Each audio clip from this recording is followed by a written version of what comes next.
temporality was picked from a list of concepts and was further refined to create a sub-focus on transition, which helped to squeeze the enormity of the subject into something a little easier to work with, not to say that transition itself is not broad.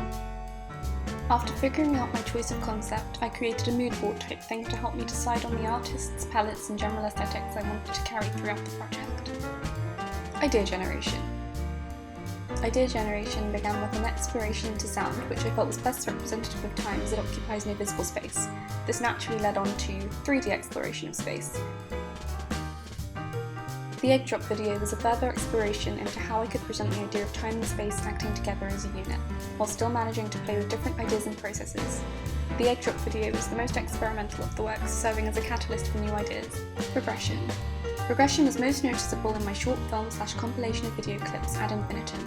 This part of my project marks the moment where it really solidified and became something I was certain about with regard to what I wanted to say, how I wanted to say it, and what would be my next step in communicating that. Final pieces. My final pieces varied in material and context. They all still adhered to my concept of temporality. If I were to improve these final pieces, I would try and stay consistent in my aesthetic choices, by, for example, limiting myself to a specific colour palette or having a recurring element to each piece. Exhibition ideas.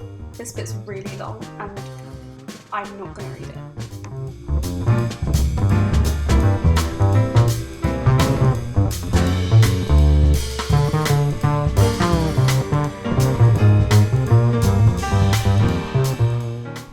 Exhibition!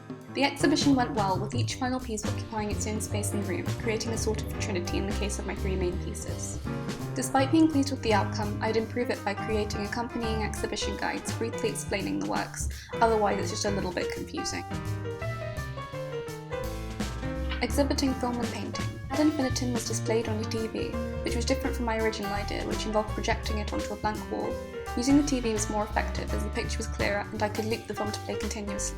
The paintings were hung on separate walls due to a lack of space, which was not ideal. Despite the space between the pieces being unintentional, it does sort of nod to the idea of space. That's the end, I guess. Thanks?